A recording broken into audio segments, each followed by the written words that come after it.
Waldaa Adventistii guyyaa torbaffaa fi barnoota sadan tokkummaa. Waldaan Adventistii guyyaa torbaffaa gantummaa bara 1844 miilota mudateen booda kadhataa fi qorannaa gadi fagootiin geggeessaa hafuura waaqayyootiin hundoofte. Yommuu hundooftes dhugaawwan macaafa qulqulluu itti amantu kan maal akka isheen taate agarsiisan qabdi turte. Sagaleen raajii waa'ee kanaa yommuu dubbatu, uummanni keenya hedduun bu'uura amantii keenyaa hagam akka jabaatee kaa'ame hubatan. Abbaan manaa koo Joseph Bees jaarsi, Piers abbaan, Hiram Edson jaarsichi fi kanneen biroo kanneen fedhii guddaa qaban, kabajamoo fi dhugaa ta'an warra yeroon sun bara 1844 darbee booda dhugaa akka qabeenya dhokataatti barbaadan keessaa tokko turan. Isaan waliin wal argee cimsinee qayyabannee kadhanna turre. Yeroo baay'ee hanga halkan gara galgalaatti, yeroo tokko tokko immoo halkan guutuu waliin turre ifa akka argannu kadhachaa fi dubbicha qo'anna turre. Irra deddeebi'ee obboloonni kun hiika isaa akka beekaniif akkasumas humnaan barsiisuuf akka qophaa'aniif macaafa qulqulluu qo'achuuf walitti dhufan.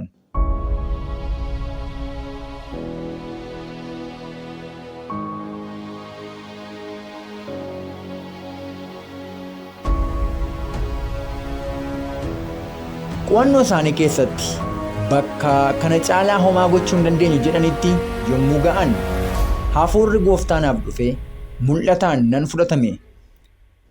Akkasumas ibsi ifa ta'e kan kutaalee qo'achaa turres akkamitti akka hojjennuu fi bu'a qabeessa ta'ee barsiisuu akka qabnu qajeelfama waliin naaf kenname. Akkasitti ifni Kiristoos ergama isaa fi lubummaa isaa ilaalchisee macaafa qulqulluu hubachuuf nu gargaare ni kenname. Sararri dhugaa yeroo sanaa kaasee hanga yeroo magaalaa Waaqayyoo seennuu ifatti naaf ibsamee qajeelfama gooftaan naaf kennes ani namoota biroof kenneera. Bara 1844tti yeroon erga darbee booda gareewwan xixiqqoon dhugaa barbaadan macaafa qulqulluu qo'achuu fi Waaqayyoon ifaa fi qajeelfama gaafachuuf akka walitti qabamaniin sansalata ragaa uume keessaa hidhaa tokko tuffachuu yookiin gadhiisuun barbaadu. Kadhannaa baay'eedhaan macaafa qulqulluu akka sakatta'aniin mul'ata humna hafuura qulqulluu jalatti ragaaleen hedduun nuuf kennaman. Ragaa Waaqayyo nuuf kenne hundatti iyyuu barbaachisummaa gadi fagaataa hamameetu maxxanee jira. Shakkuu akka nuti hin dandeenyetti dhugaan qabxiidhaan sammuu keenya keessatti akka malee jabaatee hidhame. Egaa obboloota koo, waa'ee waaqummaa irratti hundeessitoonni waldaa kanaa kan amanaa turan Waaqayyo Abbaa fi Ilma isaa Yesuus Kiristoos qofattidha. Bu'uurri amantii Adventistii kan bara 1889 akka jedhutti tokkoffaa irratti Waaqayyo tokkichi, qaamni jiraataan, qaamni hafuuraa, uumaan waan hundumaa kan danda'u, waan hundumaa kan beekuuf kan bara baraa, ogummaadhaan, qulqullummaadhaan, haqaan, gaarummaadhaan, dhugaa fi araaraan daangaa kan hin qabne, kan hin jijjiiramnee fi bakka bu'aa isaa hafuura qulqulluudhaan bakka hundatti kan argamu akka jiru. Macaafa Faarfannaa boqonnaa 139 lakkoofsa 7. Lammaffaa irratti immoo Gooftaan tokkichi Yesuus Kiristoos ilmi abbaa bara baraa kan waan hundumaa inni ittiin uume, inni isaanis ittiin jiraatan akka jiru sanyii keenya kufi fayyisuuf uumama sanyii Abrahaam akka inni ofirratti fudhate, inni ayyaanaaf dhugaadhaan guutuu ta'e, namoota gidduu akka jiraate, fakkeenya keenya akka jiraate, aarsaa keenya akka du'e, qajeelummaa keenyaaf akka ka'e, mana qulqullummaa samii iddoo itti cubbuu namoota gaabbiidhaan gara isaa dhufan hundumaatiif karaa ga'umsa dhiiga isaa dhangala'een dhiifamaaf araara fidu keessatti araarsaa keenya isa tokkicha ta'uudhaaf gara oliitti akka ol ba'e, akkasumas utuu akka mootiitti teessoo isaa hin fudhatin cubbuuwwan warroota akkasiitiif araara guddaa akka godhu, cubbuun isaaniis akka tajaajila lubummaa Leewwii isa tajaajila gooftaa keenyaa isa samii keessaa dursee agarsiise mul'ise keessatti ibsameetti akka haqamu. Hojii Ergamootaa boqonnaa 3:19 mana qulqullummaa keessaas akka baafamu. Lewwota boqonnaa 16, Ibroota boqonnaa 8 lakkoofsa 4 fi 5. Haa ta'u malee bu'uurawwan amantii waldaa kanaa kan yeroo isheen hundoofte karaa hafuura Waaqayyoo kennaman keessumaa waa'ee waaqummaa irratti akka jijjiiraman amantoonni bara kanaa baay'een isaanii hin beekan. Jijjiiramni bu'uura kanaas yaada haaromsa guddaa jedhu kan seexanni adventistoota gidduutti fiduu irraan kan ka'e raajiin waldaa kanaa dursitee dubbattee turte. Akkas jette, diinichi lubbuu yaada haaromsi guddaan adventistoota guyyaa torbaffaa keessatti ta'uu qaba jedhu fiduu barbaadeera. Haaromsi kunis barnootawwan akka utuboota amantii keenyaatti dhaabbatan gananii adeemsa irra deebi'anii hundeeffamuu of keessatti hammata. Otuu haaromsi kun ta'e maaltu ta'a? Qajeelfamoonni dhugaa kan Waaqayyo ogummaa isaatiin waldaa haftuuf kenne ni balleeffamu. Qajeelfamoonni bu'uuraa yookiin immoo fundamental principles kan jedhaman kan hojicha waggoota 50 darbaniif itti fufiinsaan akka dogoggoraatti lakkaa'amu. Kan hojicha waggoota 50 darbaniif itti fufsiisan akka dogoggoraatti lakkaa'amu. Dhaabbanni haaraan ni hundeeffama. Kitaabileen sirna haaraa ni barreeffamu. Sirni falaasama sammuu ni dhiyaata. Hundeessitoonni sirna kanaa gara magaalotaatti ni seenu. Hojii dinqisiisaas ni hojjetu. Akkuma Waaqayyo isa uumee Sanbannis shakkii malee xiyyeeffannaa salphaan itti kennama. Karaa sochii haaromsaa keessa dhaabbachuudhaaf wanti kamiyyuu hin eeyyamamu. Gaggeessitoonni akka amalli gaariin hammina irra wayyu ni barsiisu. Garuu Waaqayyo keessaa dhibamuudhaan humna namaa isa Waaqayyo malee gatii hin qabne irra ni kaawwatu. Hundeen isaanii cirracha irratti ijaarama. Bubbeef obomboleessis caasicha ni diiga.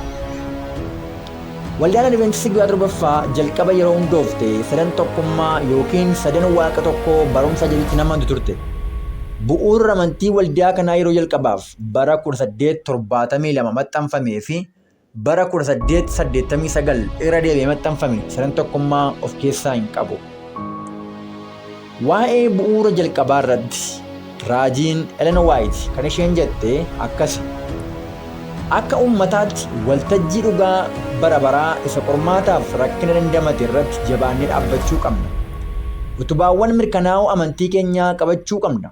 Qajeelfamoonni dhugaa kan Waaqayyo nuuf ibse isa tokkicha dhugaa bu'uura keenyaadha. Isaan wanta nuti amma itti jirru taasisanii jiru. Yeroon darbuun gatii isaanii gad hin buusu. Dhugaawwan kana bakka isaanii irraa kaasuunii fi bakka isaaniitti yaada sobaa kaa'uun carraaqqii dhaabbataa yeroo hunda diinni godhudha. Karoora gowwoomsaa isaa raawwachuuf waan danda'u hunda ni fida. Garuu Gooftaan namoota hubannoo cimaa qaban ni kaasa. Isaanis karoora Waaqayyoo keessatti dhugaawwan kanaaf iddoo isaaniif malu ni kenna. Amala waliigalaa hojii keenyaa irratti jijjiiramni jiraachuu qabu. Akkuma raajiin godhetti ifaa fi adda ta'ee dhaabbachuu qaba. Akkas gochuudhaan baay'ee milkaa'uu dandeenya jennee yaaduudhaan addunyaa waliin tokkummaa tokkollee keessa seenuu hin qabnu. Toora Waaqayyo muudeen hojiin sun akka hin tarkaanfannetti gufachiisuuf namni kamiyyuu karaa irra yoo dhaabbate Waaqayyoon ni mufachiisa. Sararri dhugaa saba Adventistii guyyaa torbaffaa maal akka isaan ta'an taasise kamiyyuu laafuu hin qabu. Nuti dhugaawwan gaarii dhugaa muuxannoo fi dirqama kan durii qabna. Akkasumas utuu biyyi lafaa guutummaatti agartu seera bu'uuraa keenyaaf loluudhaaf cimnee dhaabbachuu qabna. Waggoota 50 darbaniif barsiisa sagalichaa keessumaa tajaajila Kiristoos isa mana qulqullummaa samii keessaa fi ergaa samii guyyoota dhumaa kanaa akka ergamoota mul'ata Yohaannis 14ffaa keessaatiin kennamaniitti ilaalchisee marsaan gantummaa hundinuu dhiibbaa nurratti geggeessuudhaaf nutti fidameera. Iddoo dhugaa isa qabxiidhaan qorannaa kadhataatiin barbaadamee fi humna dinqii hojjechuu gooftaatiin ragaa ba'amee fi fudhachuudhaaf ergaawwan garee fi gosa hundumaa Adventisitoota guyyaa torbaffaa irratti dhiyaataniiru. Garuu milikkitoonni nuti maal akka ta'an nu godhan kunuunfamuu qabu. Akkuma Waaqayyo karaa sagalee isaa fi karaa dhuga ba'umsa hafuura isaatiin agarsiises ni eegamu. Inni qajeelfamoota bu'uuraa aangoo shakkii hin qabne irratti hunda'an qabannaa amantiitiin jabeessanii akka qabannuuf nu waamu. Erga bara 1844 keessa yeroon sun darbe dubbiin gooftaa nu qajeelcheera. Caaffata qulqullaa'oo sakattaaneerra. Jabeessinee ijaarree jirra. Akkasumas bu'uura keenya ciccirree utubaawwan haaraa ka'uun nuun barbaachifne. Gooftaan akkas jedha kan jedhu dhiyeessuu keessa yeroo hundumaa nageenyatu jira. Amanannaa keenya gooftaan akkas jedha kan jedhu irra kaa'annee akka gaariitti amantiitti dhaabamuu qabna. Akka yeroo cufiinsaatti seennuun seenaan durii akka irra deebi'amu gooftaan labseera.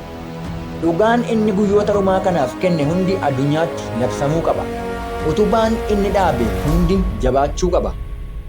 Amma bu'uura Waaqayyo hundeesse irra tarkaanfachuu hin dandeenyu. Amma jaarmiyaa haaraa kamiyyuu keessa seenuu hin dandeenyu. Sababni isaas kun dhugaa ganuu jechuudha waan ta'eef. Dhugaawwan mul'achuu hojii Waaqayyootiin mirkanaa'an jabaatanii dhaabbachuu qabu. Namni kamiyyuu caasicha irraa piinii yookiin dhagaa bu'uuraa sochoosuudhaaf hin yaadin. Warri utubaawwan amantii keenyaa gadi buusuuf yaalan warra macaafni qulqulluun bara booddeetti namoonni tokko tokko amantiitti ni kufu, hafuurota wallaalchisoo fi barsiisa seexanotaa duukaa ni bu'u jedhu keessaa tokko. Egaan obboloota koo waa'ee hundee amantii Adventistii isa jalqabaa irratti obboleettiin raajittiin waldaa Adventistii guyyaa torbaffaa Ellen White kana yoo jettee amma hundeessitoonni waldaa kanaa jiranitti sadan tokkummaa wanti jedhu bu'uura amantii waldaa kanaa keessa hin turre. Wanti beekuu qabnu erga hundeessitoonni waldaa kanaa lubbuun darbanii yookiin immoo du'aan addunyaa kanarraa darbanii yookiin dhumaniin booda bara 1931 irraa kaasee bu'uura amantii jijjiiramuu jalqabe. Bara 1931 hanga 1981 gidduutti akkamitti sadan tokkummaan suuta gara bu'uura amantii ta'utti akka dhufe ragoolee hedduun ni jiru. Walumaa galatti bu'uura amantii waldaa Adventistii guyyaa torbaffaa inni amma waa'ee waaqummaa irratti isa jalqabaa wajjin tokko akka hin taanee fi akka jijjiirame hubachuudhaan gara bu'uura jalqabaatti deebinee Adventistii dhugaa ta'uun yeroon isaa amma. Mata duree kana ofii keenya dhuunfaatti bal'isnee qorachuudhaan gara dhugaatti akka deebinu Waaqayyo karaa addaa nu gargaaru eebbifamaa.